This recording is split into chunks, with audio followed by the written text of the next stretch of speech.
Salam jemaat Tuhan. Saya percaya jemaat Tuhan sentiasa rindu, sentiasa punya kehausan, kegairahan untuk belajar firman Tuhan. Amin. Jadi selamat bertemu di dalam ibadah kita. Sebelum itu, agar saya memperingatkan agar kita fokus pada ibadah kita.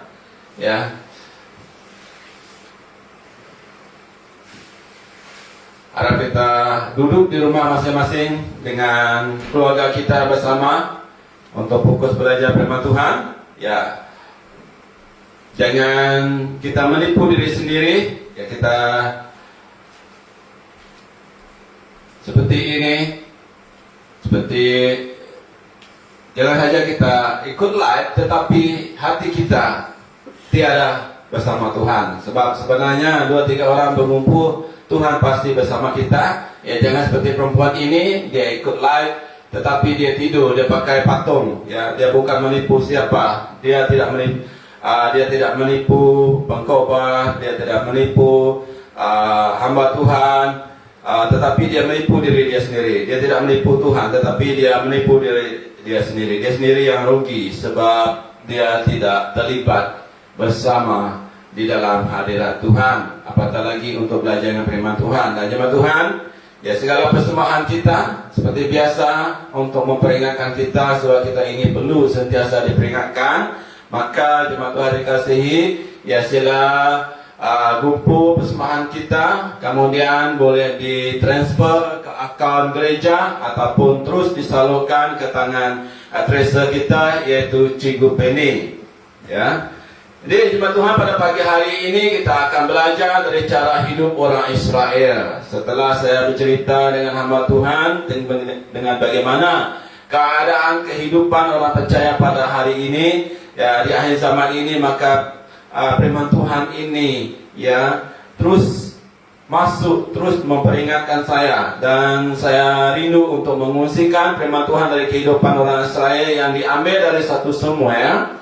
Yang diambil dari 1 Samuel 4 ayat 1 sampai 10, dan juga 1 Samuel bagi 7 ayat 1 sampai 4 dan ayat 8 sampai ke 13. Saya ulangi sekali lagi, saya tidak paparkan di screen, bukan apa, supaya kita sama-sama membuka Alkitab kita, agar kita tidak terlalu manja, malas untuk membuka Alkitab kita sebab sentiasa terpapar di screen. Jadi saya ulangi sekali lagi jemaat Tuhan, mari kita buka Alkitab kita 1 Samuel dalam perjanjian lama, bukan perjanjian baru jemaat Tuhan. 1 Samuel pasal 4 ayat 1 sampai ke 10, dan 1 Samuel pasal 7 ayat 1 sampai 4 dan ayat 8 sampai ke 16. Jadi 1 dan 2 Samuel, kitab 1 dan 2 Samuel merupakan satu kitab. Keduanya diberi nama menurut Nabi Samuel. Kita sedia maklum bahwa Samuel adalah seorang hamba Tuhan yang begitu luar biasa, pemimpin rohani yang luar biasa, yang dipakai Tuhan dengan hebat, mengatur kerajaan teokratis. Maksudnya teokratis itu jemaat Tuhan, yaitu pada masa itu orang Israel dipimpin oleh Allah sendiri. Mereka tidak ada raja atas segala raja yang memimpin mereka sendiri. Jadi jemaat Tuhan, 1 Samuel, saya ulangi sekali lagi, buka Alkitab kita baik di dalam telepon ataupun Alkitab berbentuk buku. Ini kita buka Alkitab kita 1 Samuel pasal 4 ayat 1 sampai 10, dan 1 Samuel 7 ayat 1 sampai 4 dan 8 sampai 13. Pembacaan kita agak panjang pada kali ini. Saya baca, dan perkataan semua yang sampai ke seluruh Israel. Orang Israel maju berperang melawan Filistin dan berkemah dekat Ebenezer, sedang orang Filistin berkemah di Efek. Orang Filistin mengaku barisannya berhadapan dengan orang Israel. Ketika pertempuran menghebat, terpukullah kalah orang Israel oleh orang Filistin, yang menewaskan kira-kira 4.000 orang di medan pertempuran. Ketika tentera itu kembali ke perkemahan, berkatalah para tua-tua Israel, Mengapa Tuhan membuat kita terpukul kalah oleh orang Palestina pada hari ini? Marilah kita mengambil dari sirah tabut perjanjian Tuhan, supaya ia datang ke tengah-tengah kita dan melepaskan kita dari tangan musuh kita. Kemudian bangsa itu menyuruh orang ke Selo, lalu mereka mengangkat dari sana tabut perjanjian Tuhan semesta alam yang bersemayam di atas para kerub. Kedua anak Eli, Hofni dan Pinehas, ada di sana dekat tabut perjanjian Allah itu. Segera sesudah tabut perjanjian Tuhan sampai ke perkemahan, bersoraklah seluruh orang Israel dengan nyaring sehingga bumi bergetar. Wow. Dan orang Palestina yang mendengar bunyi sorak itu berkata, apakah bunyi sorak yang nyaring di perkemahan orang Ibrani itu? Ketika diketahui bahwa tabut Tuhan telah sampai di perkemahan itu, ketakutanlah orang Palestina, sebab kata mereka, Allah mereka telah datang ke perkemahan itu, dan mereka berkata, celakalah kita, sebab seperti itu belum pernah terjadi dahulu. Celakalah kita, siapakah yang menolong kita dari tangan Allah yang maha dahsyat ini? Inilah juga Allah yang telah menghajar orang Mesir dengan berbagai-bagai tulah di padang gurun. Kuatkanlah hatimu dan berlakulah seperti laki-laki, hai orang Palestina, supaya jangan kamu menjadi budak orang Ibrani itu, seperti mereka dulu menjadi budakmu. Berlakulah seperti laki-laki dan berperanglah. Lalu berperanglah orang Palestina sehingga orang Israel terpukul kalah. Mereka melarikan diri masing-masing ke kemahnya. Amatlah besar kekalahan itu. Dari pihak Israel gugur 30.000 orang pasukan berjalan kaki. 1 Samuel 7 ayat 1 sampai 4 dan 8 sampai 13. Lalu orang-orang Kiriat Yearim datang, mereka mengangkut tabut Tuhan itu dan membawanya ke dalam rumah Abinadab yang di atas bukit, dan Eleazar anaknya mereka kuduskan untuk menjaga tabut Tuhan itu. Sejak tabut itu tinggal di Kiriat Yearim, berlalulah waktu yang cukup lama, yaitu 20 tahun, dan seluruh kaum Israel mengeluh kepada Tuhan. Hanya itu yang mereka mampu lakukan. Lalu berkatalah semuanya kepada seluruh kaum Israel demikian, jika kamu berbalik kepada Tuhan dengan segenap hati, maka jauhkanlah para allah asing dan para Aristoteles dari tengah-tengahmu, dan tujukan hatimu kepada Tuhan dan beribadahlah hanya kepadanya, maka ia akan melepaskan kamu dari tangan orang Filistin. Kemudian orang-orang Israel menjauhkan para Baal dan para Asitoret dan beribadah hanya kepada Tuhan. Ayat 8. Lalu kata orang Israel kepada semuanya, janganlah berhenti berseru bagi kami kepada Tuhan Allah kita, supaya yang menyelamatkan kami dari tangan orang Palestina itu. Sesudah itu semuanya mengambil seekor anak domba yang menyusu, lalu mempersembahkan seluruhnya kepada Tuhan sebagai korban bakaran. Dan ketika semuanya berseru kepada Tuhan bagi orang Israel, maka Tuhan menjawab dia. Sedang semuanya mempersembahkan korban bakaran itu, majulah orang Palestina berperang melawan orang Israel. Tetapi pada hari itu Tuhan mengguntur dengan bunyi yang hebat ke atas orang Palestina dan mengacaukan mereka, sehingga mereka terpukul kalah oleh orang Israel. Keluarlah orang-orang Israel dari Mizpah, mengejar orang Palestina itu dan memukul mereka kalah sampai Hilebikal. Kemudian semuanya mengambil sebuah batu dan mendirikannya antara Mizpah dan Yesana. Ia menamai Ebenezer, katanya, sampai di sini Tuhan menolong kita. Demikianlah orang Palestina itu ditundukkan dan tidak lagi memasuki daerah Israel. tangan Tuhan melawan orang Palestina seumur hidup semuanya. Jadi jemaat Tuhan yang dikasihi, firman Tuhan ini saya mulakan dengan satu kesaksian, ya, satu cerita dari seorang pemuda yang pada mulanya hidupnya adalah sangat drop, ya. Hidupnya tanpa Tuhan, dia terjerumus dengan dada, ya, dia ketagih dada. Puji Tuhan, ya, karena Tuhan mengutus hamba Tuhan memberitakan Injil kepadanya, dan dia membuka hatinya kepada Tuhan, menyerahkan hidupnya, dia bertobat. Setelah dia bertobat, dia bersaksi kepada orang, ya, bagaimana Tuhan telah menyelamatkannya dari menjadi hamba dosa, yaitu menjadi hamba dada. Dia menasihatkan, ya, anak-anak muda yang lain agar menjauhkan diri, agar tidak terlibat dengan dada. Dia begitu rajin, ya, pergi ke sana, pergi ke sini untuk memberi kesaksian.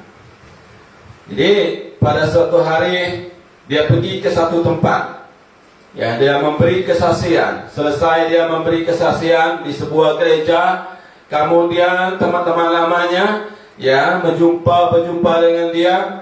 Jadi mereka bertemu, bercerita, dan akhirnya dia kembali terjerat dengan dada.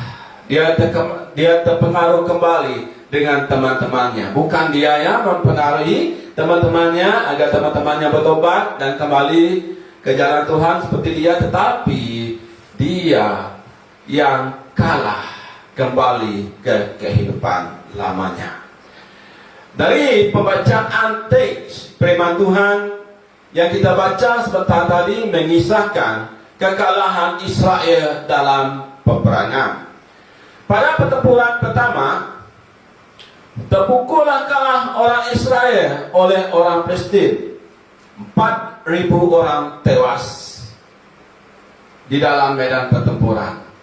Jadi mereka ingat, disebabkan tabut perjanjian Tuhan tidak bersama mereka, mereka kalah di dalam peperangan melawan orang Palestina. Lalu mereka mengambil dari Silo tabut perjanjian Tuhan dengan harapan Tuhan hadir di tengah-tengah mereka dan memberi mereka kemenangan dan melepaskan mereka dari tangan musuh, ya. Jadi apa yang terjadi seterusnya setelah mereka mengambil tabut perjanjian Tuhan dari Silo? Mereka kembali berperang melawan orang Palestina, ya. Apakah mereka menang pada peperangan yang kedua ini? Tidak, mereka tidak mendapat kemenangan. Tetapi orang Israel terpukul kalah. Mereka melarikan diri masing-masing ke kemahnya. Kekalahan kali ini amatlah besar. Dari pihak orang Israel gugur 30.000 orang pasukan berjalan kaki. Mereka kalah lagi. Kali ini mereka mengalami kekalahan yang amat besar. Seharusnya orang Israel hidup berkemenangan, sebab mereka adalah umat pilihan, umat yang telah ditebus. Mereka punya Allah yang maha kuasa, pencipta langit dan bumi, raja atas segala raja. Tetapi mengapa mereka tidak berdaya di dalam peperangan menghadapi orang Palestina? Mengapa? Mengapa mereka mengalami kekalahan demi kekalahan di dalam hidup mereka? Bukan kekalahan biasa, tetapi kekalahan yang amat besar. Kekalahan yang amat memalukan mereka. Setelah kekalahan itu lebih kurang 20 tahun, mereka langsung tidak berdaya, melepaskan diri dari kekalahan hidup mereka. Mereka hanya mampu mengeluh dan terus mengeluh kepada Tuhan. Hanya itu yang mereka lakukan. Jemaat Tuhan yang dikasihi, di akhir zaman ini begitu banyak gereja Tuhan yang hidup dalam kekalahan demi kekalahan seperti orang Israel ketika itu. Gereja Tuhan saat ini mengalami kekalahan demi kekalahan. Memang ya, gereja saat ini, gereja Tuhan tidak mengalami, tidak berperang seperti orang Israel melawan orang Filistin pada zaman dahulu. Tetapi gereja Tuhan saat ini sentiasa berperang secara rohani dengan kuasa kegelapan. Dan yang menyedihkan, banyak yang kalah. Banyak yang kembali ke kemah, kalah dan tidak mampu lagi berperang. Kalah secara rohani. Begitu banyak gereja Tuhan mati segan, ya hidup tidak mau. Banyak gereja Tuhan hanya nyawa-nyawa ikan. Gereja Tuhan saat ini hidup dalam kekalahan terhadap keuangan. Hidup kekalahan, ya, hanya mengharapkan belasan dari orang lain. Tiada apa-apa yang gereja Tuhan dapat lakukan. Gereja Tuhan saat ini hidup kekalahan, tidak dapat menjadi garam dunia. Gereja Tuhan saat ini mengalami kekalahan, ya, gagal bersinar, gagal menjadi terang dunia. Gereja Tuhan saat ini hidup dalam kekalahan, tidak dapat memberitakan Injil, apatah lagi di dalam keadaan sekarang pandemi COVID-19. Mungkin ini menjadi alasan yang lebih kuat untuk tidak pergi memberitakan Injil. Sangat sedih sebab gereja Tuhan kalah, tidak dapat memberitakan Injil, maka tiada tuaian jiwa untuk Tuhan. Sedangkan kuasa telah diberikan Tuhan kepada gerejanya. Saya ulangi sekali lagi. Sedangkan kuasa telah diberikan Tuhan kepada gerejanya untuk pergi memberitakan Injil dan merampas, merebut jiwa yang terhilang dari kuasa kegelapan. Tetapi gereja tidak berdaya. Gereja tidak punya kuasa. Gereja terus kalah dan kalah. Gereja tidak dapat melakukan apa-apa. Gereja Tuhan saat ini hidup dalam kekalahan. Dalam pelayanan, di dalam gereja, di dalam pelayanan itu sudah kalah. Bagaimana lagi peperangan di luar sana? Sedikit masalah yang dihadapi, yang terjadi di dalam gereja, merajuk, kecewa, tersinggung, mogok dan lari ke gereja lain, lari lagi ke gereja lain. Saudara, bahwa tidak ada gereja yang sempurna. Mungkin kita saat ini melihat, wow, gereja itu hebat, wow, pesta itu hebat, wow, pelayanan gereja itu hebat. Tetapi jika kamu masuk ke dalam sana, maka kamu akan melihat kelemahan demi kelemahan. Kamu akan kecewa. Jika kamu masuk ke dalam sana, maka kamu akan melihat, ya, masalah demi masalah terjadi yang dikatakan kamu, wow, hebat. Alangkah indahnya hidup jika saya bersama gereja yang seperti itu. Tetapi bila kamu masuk ke dalam sana, kamu melihat kelemahan, kamu melihat masalah, kamu juga akan tersinggung, kamu juga akan lari ke gereja lain. Melalui firman Tuhan yang kita pelajari pada hari ini, Tuhan mau kita sedar dari mimpi. Tuhan mau kita bangkit dari tidur kita. Tuhan mau gereja Tuhan membuka pikiran, membuka hati, membuka mata, membuka hidup seluas-luasnya untuk Tuhan.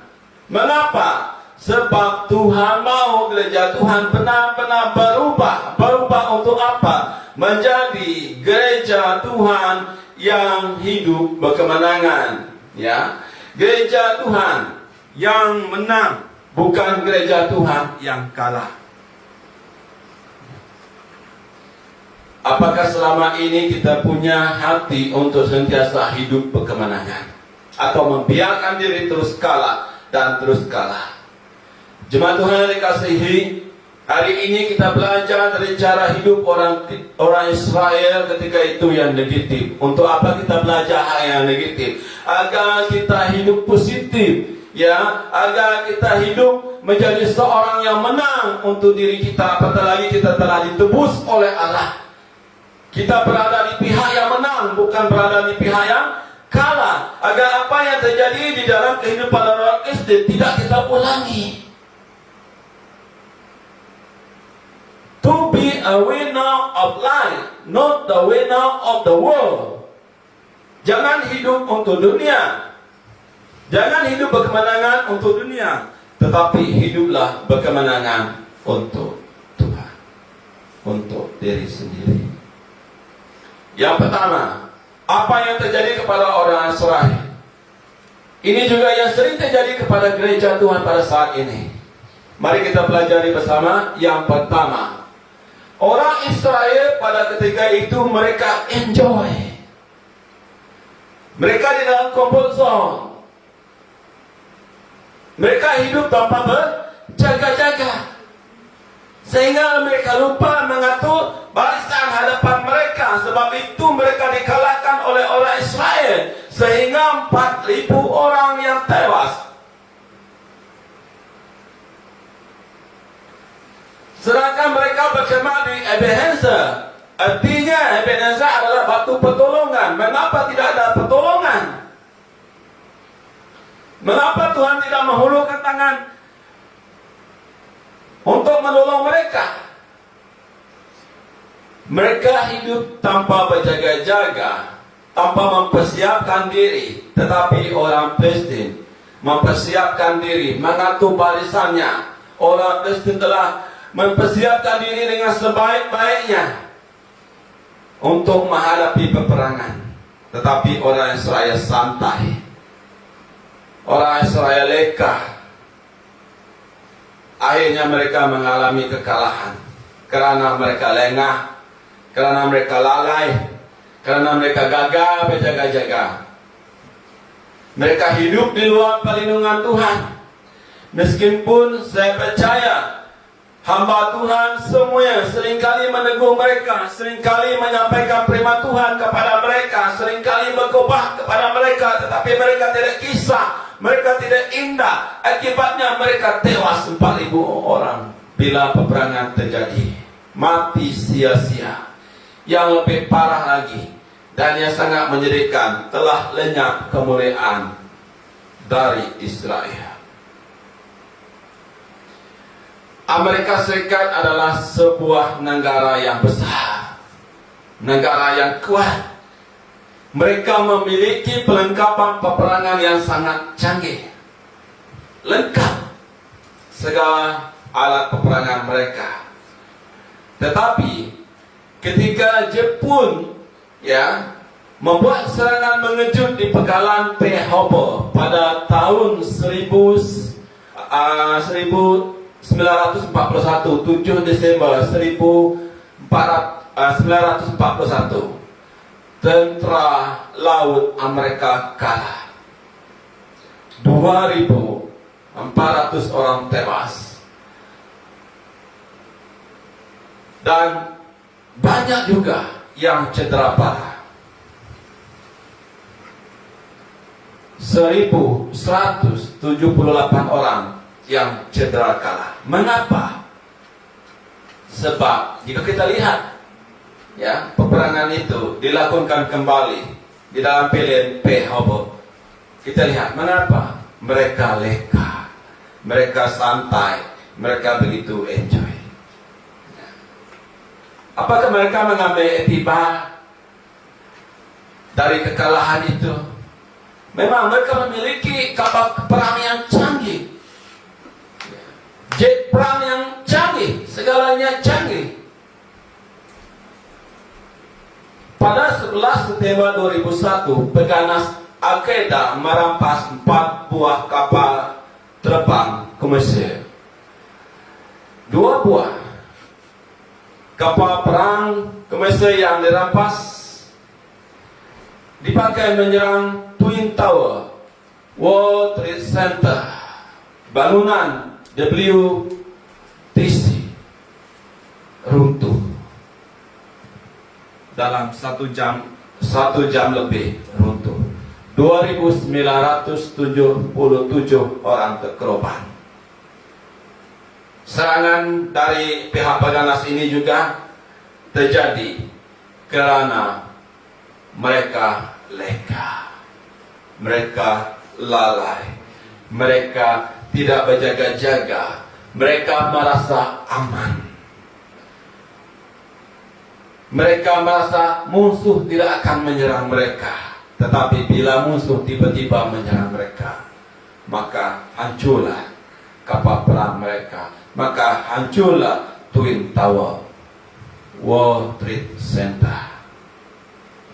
Jemaat Tuhan yang dikasihi, Rasul Paulus menasihatkan kita, berjaga-jagalah, berdirilah dengan teguh dalam iman. Sewaktu kita berjaga-jaga, kita mempersiapkan diri sebaiknya. Kita sentiasa berdiri, bersiap sedia setiap waktu. Bila kita sentiasa siap sedia setiap waktu, maka kita akan teguh di dalam iman kita. Kita tidak akan mudah goyah, kita tidak akan mudah kalah ketika peperangan terjadi. Ketika iblis menyerang kita, kita harus berjaga-jaga, kita harus sedar. Mengapa? Ya, Petrus juga menasihatkan kita, sedar dan berjaga-jagalah. Untuk apa? Sebab lawan kita iblis. Lawan kita iblis berjalan, tidak pernah berhenti, tidak pernah mengenal lelah, berjalan sekeliling sama seperti singa yang mengaum dan mencari orang yang dapat ditelannya. Apakah Anda antara orang yang dapat ditelannya? Apakah Anda di antara orang yang dapat menjadi mangsanya?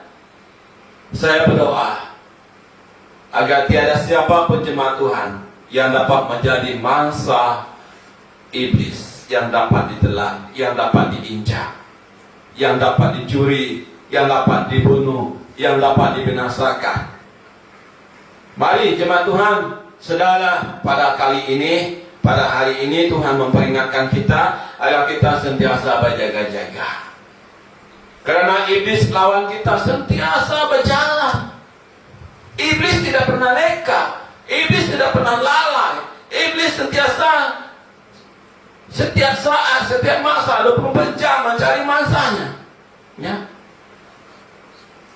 Dalam kehidupan kita setiap hari, coba kita perhatikan apakah kita mewaspadai hal-hal duniawi yang sentiasa mencari peluang, yang sentiasa mencari kesempatan untuk menguasai diri kita.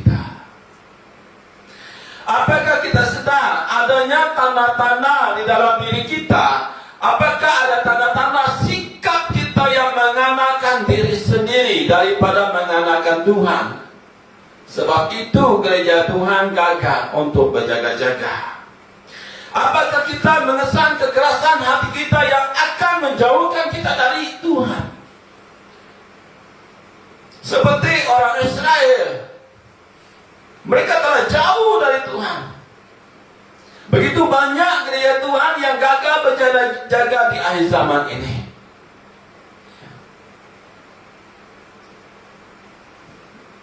Gereja Tuhan tidak waspada, begitu relaks, santai, sebab hidup di dalam comfort zone. Ya. Seperti saya katakan tadi, masa kami bercerita dengan pendeta Pedirin Ginting. Ya, kamu di Malaysia, kamu di Sarawak, ya hidup kamu ya senang. Tidak seperti kami di sini. Kami di sini gereja diserang, gereja dimusnahkan, gereja dibakar. Tetapi kamu di Sarawak tidak mengalami itu. Kamu hidup di dalam comfort zone. Ya. Sebab itu kamu tidak dapat bergerak. Sebab kenapa? Dia sendiri telah datang ke Sarawak dan melihat bagaimana kehidupan orang Kristen di Sarawak. Dia dipanggil sebagai pengkhotbah di beberapa gereja di Sarawak. Suatu kebaktian dia menyampaikan firman Tuhan, dan setelah menyampaikan firman Tuhan, jadi adakan atau orang datang berduyun menangis. Tetapi selesai kebaktian, dia melihat bagaimana kehidupan orang percaya. lain di gereja, lain di luar gereja. Iman gereja Tuhan begitu lemah. Kenapa? Sebab tidak berjaga-jaga. Ya. Gereja Tuhan santai. Akibatnya, gereja Tuhan yang hidup di luar perlindungan Tuhan. Bila iblis menyerang dengan mudah, sangat mudah gereja Tuhan dikalahkan. Tenggelam seperti kapal perang di Hawa. Hancur, berkecai, berderai. Segala peralatan canggih tiada artinya. Bila iblis menyerang, runtuh seperti Twin Tower. Ya, orang memperkirakan bangunan ini tidak akan runtuh. Gempa bumi tidak akan dapat meruntuhkan Twin Tower, tetapi tiba-tiba Twin Tower runtuh, tersungkur menyembah bumi. Begitu juga banyak gereja Tuhan yang runtuh, tersungkur menyembah bumi. Gereja Tuhan tidak memiliki senjata rohani sama sekali untuk bertahan dan menangkis serangan iblis. Gereja Tuhan gagal menahan diri dari ego dan emosinya. Gereja Tuhan begitu lemah, tidak dapat menguasai pikiran dan hati. Bila serangan datang, gereja Tuhan terus jatuh, rebah, tersungkur. Gereja Tuhan sangat mudah dikalahkan oleh dosa. Gereja Tuhan sangat mudah dikalahkan oleh masalah. Sebabnya tidak berjaga-jaga. Akibat tidak senantiasa berjaga-jaga, mundur di dalam iman. Bila merasa doa tidak dijawab, terus tidak lagi percaya kepada Tuhan. Memang masih mendaftar diri sebagai anggota gereja. Itu hanya anggota gereja, tetapi bukan anggota kerjaan Allah. Mendaftar diri menjadi anggota gereja, tetapi imannya telah padam. Jemaat Tuhan yang dikasihi, pada pagi hari ini Tuhan memperingatkan kita sebagai gereja Tuhan yang telah ditebus. Tuhan mau kita sebagai gereja Tuhan benar-benar waspada setiap waktu.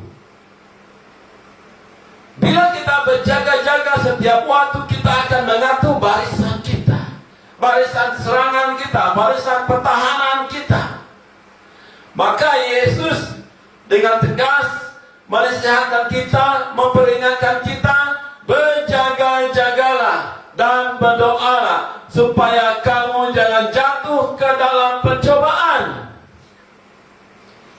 Sekali lagi saya ulangi, Yesus memperingatkan kita. Yesus dengan tegas menasihati kita, berjaga-jagalah dan berdoalah supaya kamu jangan jatuh ke dalam pencobaan.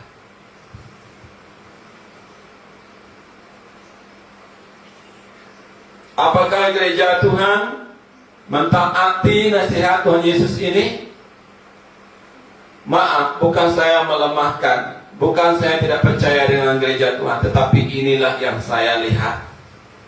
Seperti pendeta Ferdinand Ginting lihat dengan keadaan gereja di Sarawak, itu yang saya lihat. Gereja Tuhan gagal melakukan peringatan Tuhan Yesus ini. Gereja Tuhan malas berjaga dan berdoa. Sekarang bukannya kita mengambil masa, bukannya membuang duit untuk pergi beribadah. Beribadah di rumah online saja kita tidak mampu.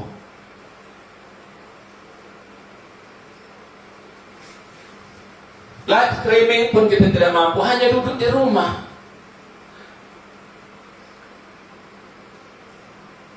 Gereja Tuhan kalah tidak dapat mengikuti menara doa online, tidak dapat mengikuti live streaming. Masa hari Ahad ini memang dikhususkan untuk Tuhan, tapi kita masih juga melakukan pekerjaan kita juga. Sudah cukup Tuhan memberkati dari hari Isnin sampai ke hari Sabtu, memberkati pekerjaan kita, maka hari ini adalah khas untuk Tuhan. Akibatnya gereja Tuhan kalah. Tidak mengadakan konser. Banyak yang jatuh dan tewas dengan keinginan daging, keinginan mata, kalah dengan keangkuhan hidup. Ingatlah jemaat Tuhan, iblis sentiasa menyerang kita. Tidak peduli apakah kita lagi tidur atau tidak tidur.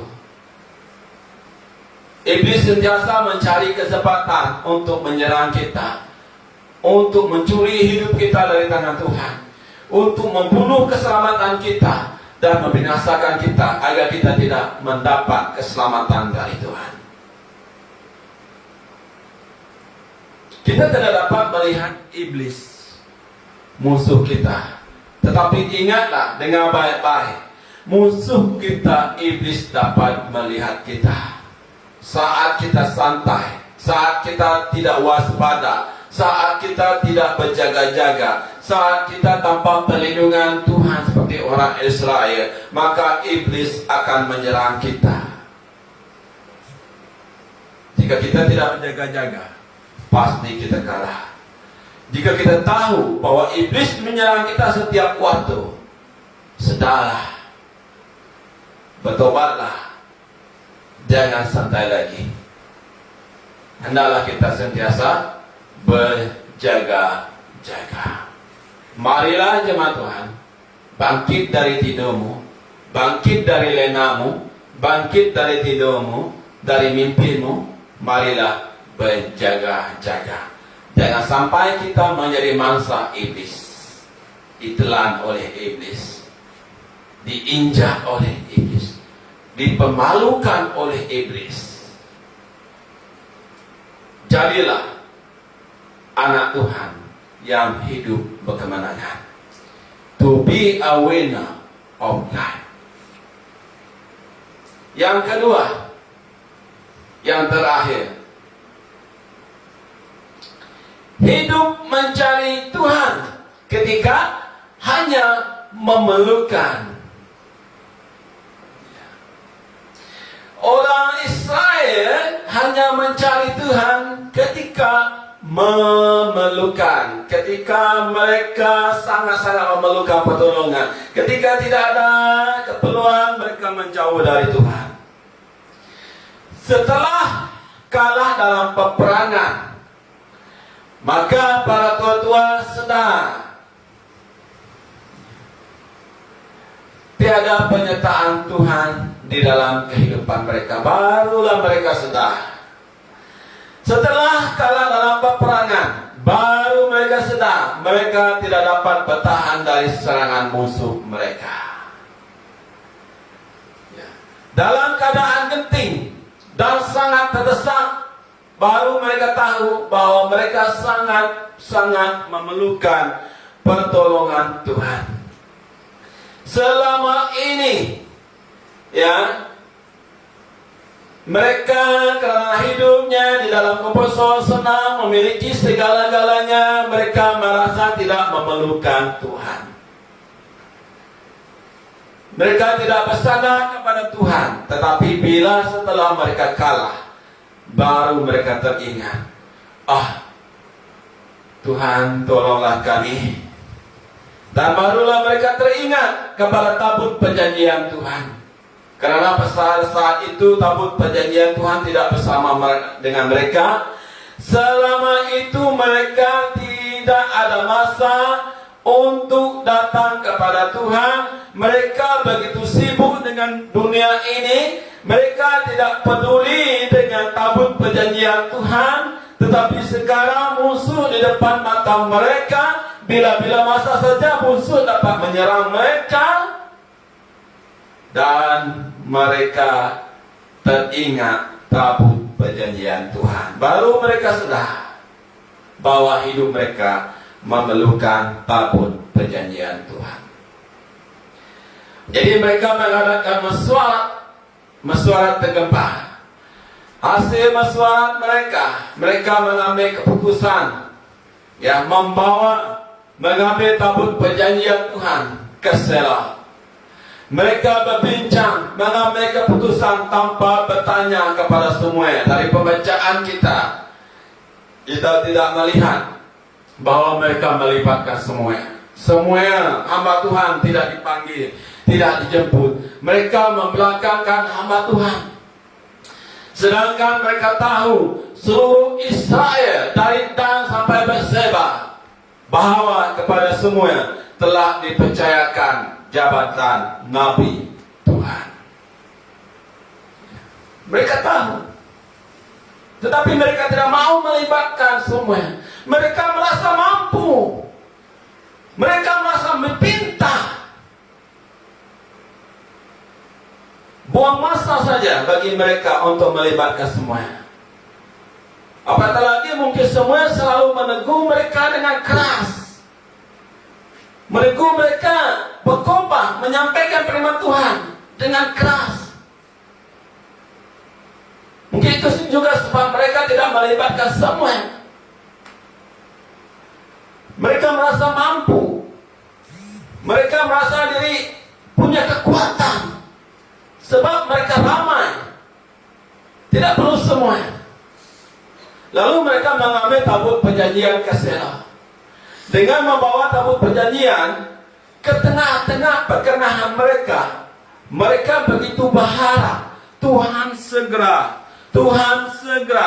turun tangan menolong mereka dalam peperangan untuk memperoleh kemenangan. Mereka mencari Tuhan dan mentaatkan Tuhan hanya sebagai pemenuh keperluan saja. Ya, apakah Tuhan campur tangan lalu memberi mereka kemenangan di dalam peperangan? Jawabannya tidak. Seorang putri bercerita dengan seorang putri dari gereja RC bercerita dengan Pastor David begini. Pastor, jika jemaat tidak datang ke gereja, tidak terlibat di dalam aktiviti gereja, hanya datang ketika mereka memerlukan pertolongan, saya tidak akan datang menolong mereka. Saya tidak akan datang ketika mereka di dalam kesusahan. Putri. Mulai dari saat itu, jemaat putri ini dari gereja asli ini, mereka memberi kerjasama dengan gereja. Waktu gereja masih dibuka sebelum pandemi, semua datang ke gereja. Apapun aktiviti gereja. Bukan waktu susah saja mereka datang ke gereja, berjumpa dengan putri, berjumpa dengan gereja, majelis gereja, tidak.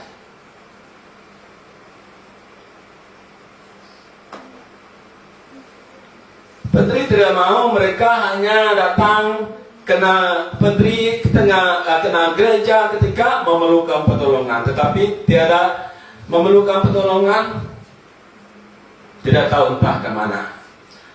Begitu banyak orang mencari pastor, begitu banyak orang mencari gereja ketika memerlukan pertolongan.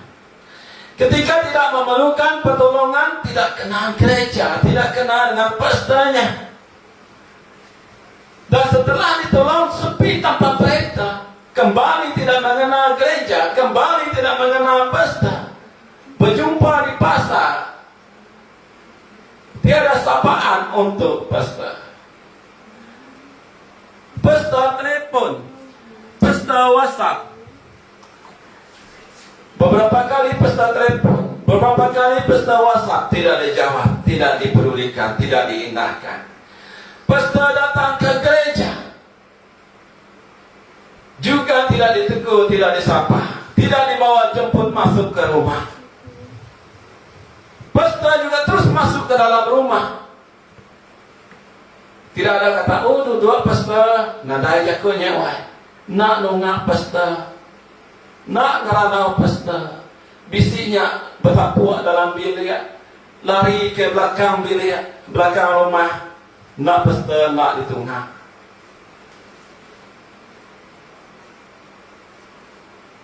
Tujuan pesta datang ke rumah Anda, tujuan pesta datang berjumpa Anda untuk membawa Anda kepada Tuhan. Itu.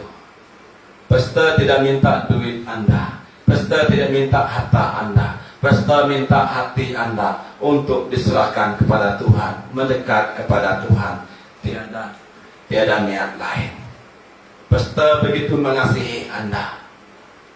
Sebab itu pesta sentiasa menegur Anda, pesta sentiasa mencari Anda agar Anda tidak terhilang. Pesta tidak mau Anda hanya mencari gereja, mencari pesta, mencari Tuhan ketika memerlukan pertolongan. Sekali lagi saya ulangi, pesta tidak mau Anda mencari pesta, mencari gereja, mencari Tuhan ketika menghadapi kesusahan.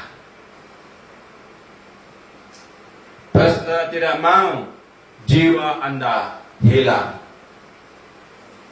Pesta tidak mau Anda dibuang ke dalam neraka. Adalah amat menyedihkan. Begitu banyak anggota gereja hanya bayar iuran keanggotaan untuk menjadi anggota gereja, tetapi bukan untuk menjadi anggota kerajaan Allah. Begitu banyak orang yang memberi persembahan, tetapi hidupnya terhilang dari kerajaan Allah. Teguran Tuhan pada pagi hari ini mungkin menyakiti Anda, tetapi ianya bertujuan untuk menyelamatkan hidup Anda.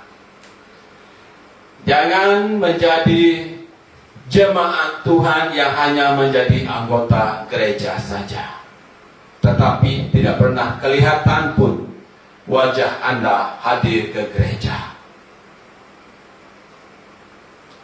Jangan hanya menjadi gereja Tuhan yang hanya datang kepada Tuhan ketika memerlukan pertolongan. Kenapa? Karena ini adalah antara ciri khas gereja Tuhan yang hidup dalam kedagingan. Mereka baru mencari Tuhan ketika mereka bermasalah dan memerlukan pertolongan Tuhan. Mereka baru mencari Tuhan setelah tidak berdaya lagi, mengalami kekalahan demi kekalahan, baru teringat akan Tuhan. Di zaman akhir ini begitu banyak gereja Tuhan berlaku seperti bangsa Israel. Ketika mengalami masalah perang dan memerlukan pertolongan, tergesa-gesalah mencari Tuhan, tergesa-gesalah mencari gereja Tuhan. Tetapi begitu masalah telah selesai, secepat kilat telah meninggalkan Tuhan, kembali di dalam kehidupan lama, kembali hidup di dalam ketidaktaatan. Tuhan tidak mau gerejanya, sekali lagi saya ulangi dengan baik, Tuhan tidak mau gereja Tuhan yang memiliki kualiti kekristennya sebatas hanya mencari Tuhan ketika memerlukan pertolongan.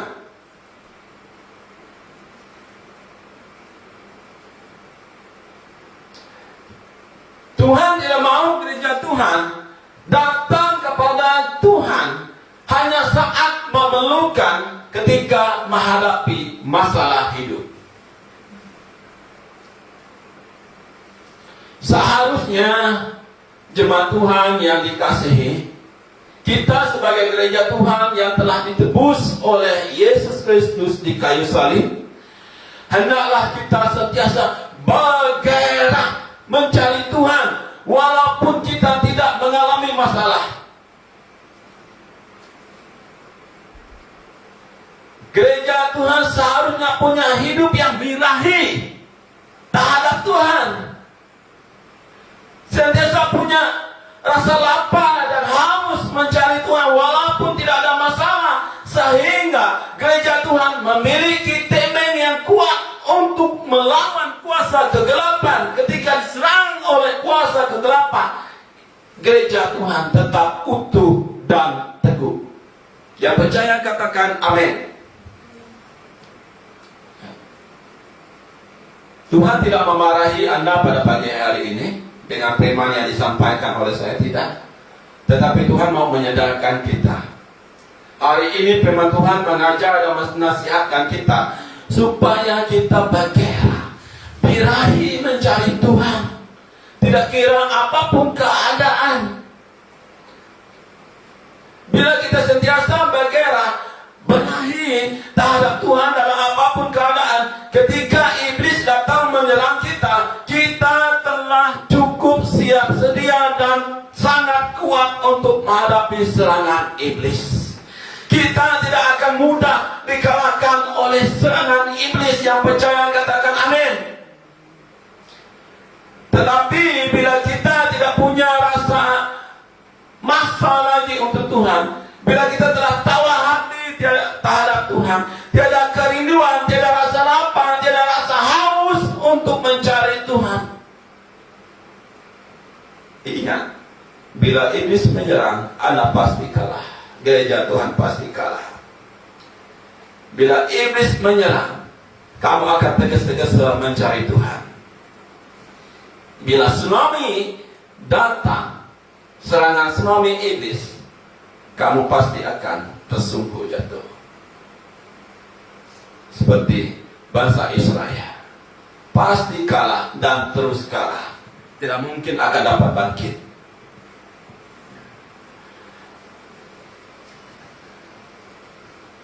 Kamu akan kecewa terhadap Tuhan. Kamu akan menyalahkan Tuhan.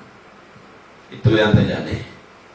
Jadi jemaat Tuhan, sedar dan ingatlah, memang pada hari ini kita tidak menghadapi masalah. Kita hidup dengan baik, aman, tentram. Puji Tuhan. Tetapi bergeraklah mencari Tuhan. Berakhirlah terhadap Tuhan.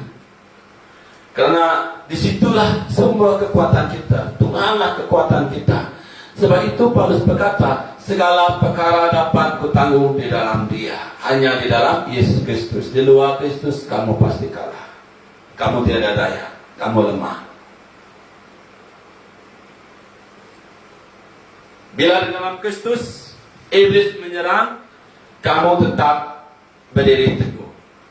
Bila di dalam Kristus iblis menyerang, saya ulangi sekali lagi, kamu tetap berdiri teguh dalam iman dan berkata, hai maut, di manakah sengatmu? Ingatlah, jangan sampai seperti orang Israel yang baru ingat Tuhan dan terburu-buru mengambil tabut perjanjian dari Sela untuk ditempatkan di perkemahan mereka bila kesusahan menimpa hidup mereka. Tabut perjanjian Tuhan adalah lambang penyertaan Tuhan, lambang hadirat Tuhan. Artinya hadirat Tuhan ada bersama umatnya. Ya. Tetapi tabut perjanjian Tuhan tidak bersama-sama dengan mereka. Hasilnya orang Israel dikalahkan oleh orang Filistin dengan mudah. Ya. Memang pada saat itu mereka berada dekat Ebenezer, ya, artinya batu pertolongan. Meskipun mereka sudah membawa tabut perjanjian ke dalam perkemahan mereka, walaupun mereka sudah bersorak-sorai memuji, memuliakan Tuhan, apakah Tuhan menghulurkan tangannya? Apakah Tuhan berperang bagi mereka? Apakah mereka memenangi peperangan yang kedua? Jawabannya tidak. Orang Israel bersorak-sorai memuji dan memuliakan Tuhan, tetapi tiada perkenan Tuhan. Amat menyedihkan.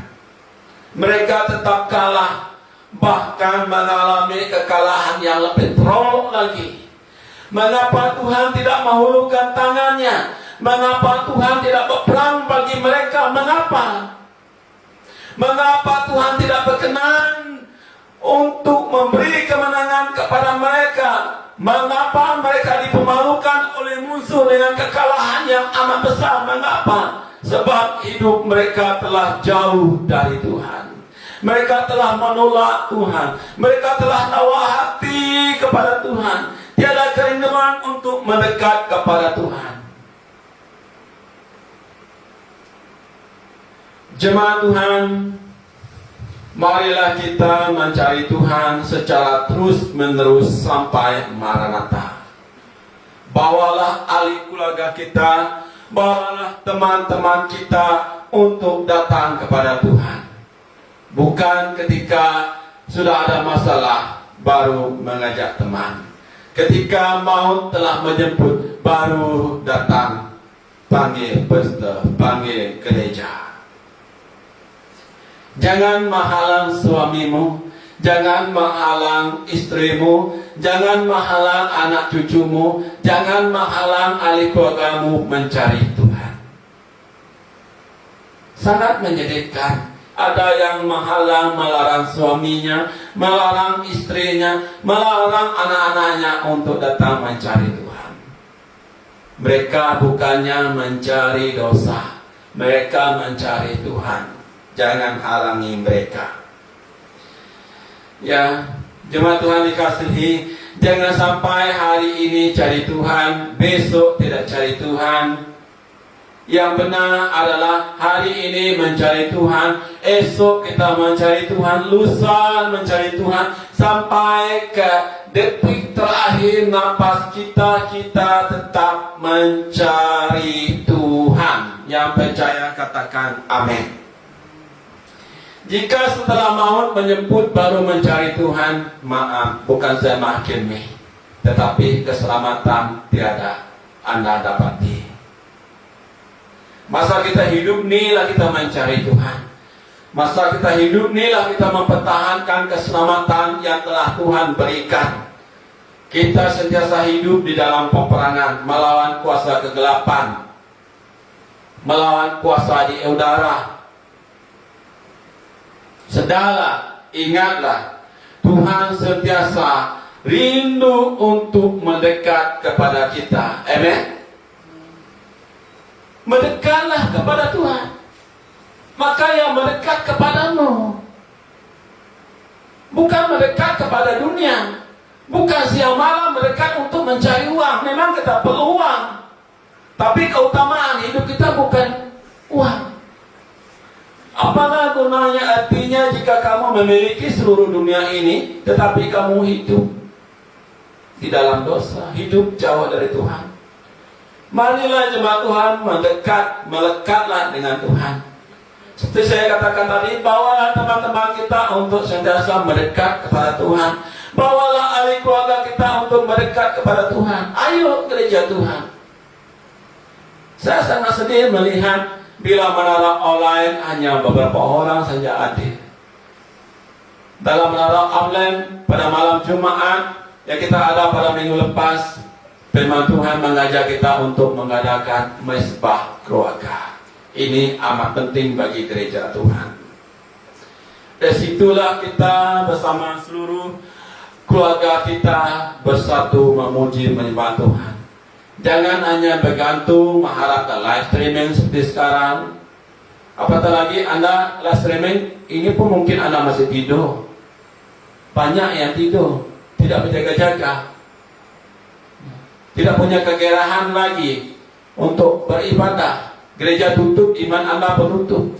Suatu gereja buka dulu pun Anda on off datang ke gereja. Setahun hanya beberapa kali. Masa hari Krismas baru nampak batang hidung. Bawalah, ayo gereja Tuhan, mari kita sama-sama mendekat dan melekat kepada Tuhan. Karena Tuhanlah pusat kehidupan kita. Marilah jalani kehidupan dengan bersungguh-sungguh, bergairah mencari Tuhan, dan sentiasa hidup berkenan di hadapan Tuhan. Marilah kita, sekali lagi, marilah, ayo bangkit cari Tuhan. Tuhan tidak mau membiarkan Anda terus kalah. Bila kita sentiasa punya kerinduan mendekat dengan Tuhan, kita akan melihat Tuhan berdiri di hadapan kita, berperang bagi kita. Pertolongan dari Tuhan yang maha dahsyat, pertolongan dari Tuhan yang terhebat, yang tidak pernah terlambat akan hadir. Tidak perlu kita tergesa-gesa mencari Tuhan.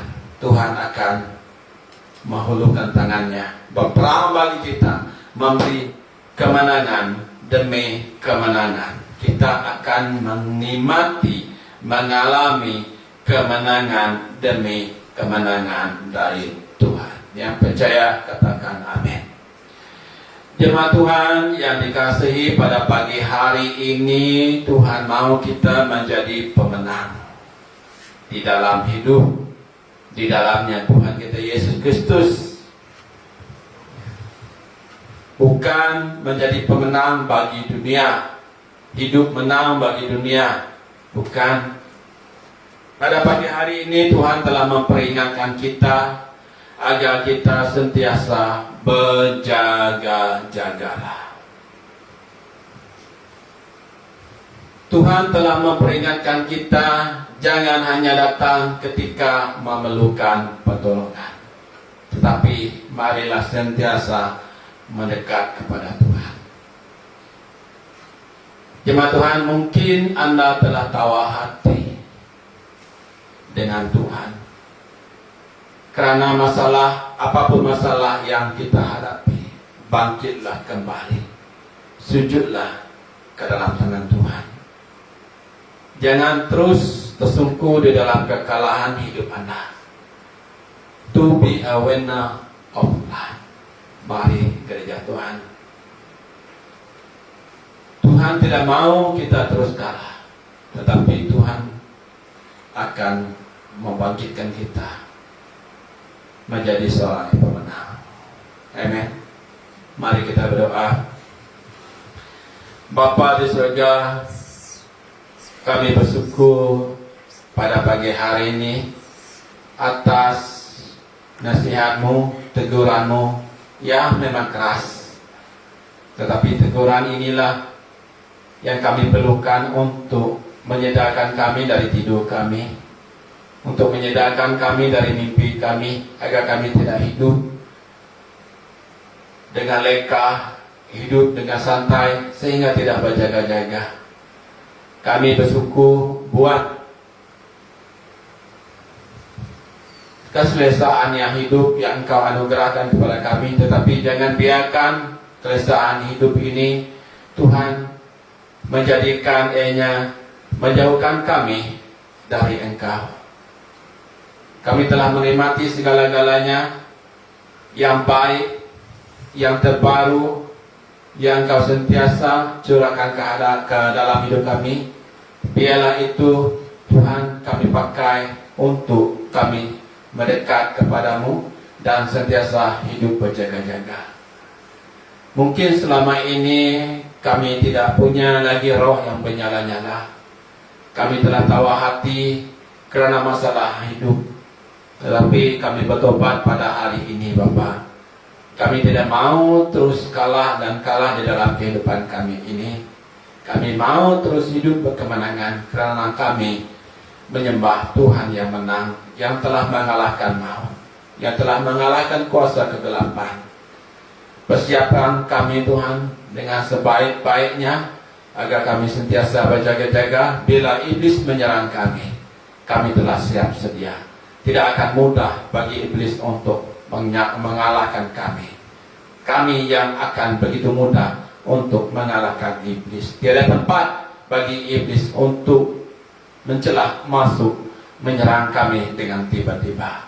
Terima kasih Tuhan untuk firman-Mu yang sungguh berharga, yang tidak dapat kami balas, bahkan tidak dapat kami beli dengan apapun yang kami miliki. Kami bersyukur punya Allah yang seperti Engkau, yang sentiasa memberi teguran, nasihat, karena Engkau tidak mau kehilangan kami Bapa. Terima kasih Tuhan, berkati setiap jemaat-Mu pada hari ini dan pada masa-masa yang datang, agar Engkau yang sentiasa memimpin tangan mereka dan menjaga langkah mereka. Bungkus mereka dengan darah suci-Mu, jauhkan dari COVID-19 ini Bapa. Kami serahkan ibadah kami pada malam hari ini, ibadah penghiburan buat keluarga Edwin. Kau berkati Tuhan Yesus, laptop, telepon, line, internet juga yang kami pakai. Terima kasih Bapak untuk masa ini kami dapat tetap memuji menyembah Engkau. Dalam nama Yesus dan doa mengucap syukur. Amen. Haleluya. Terima kasih jemaat Tuhan. Ya, bertemu kembali kita pada masa yang akan datang.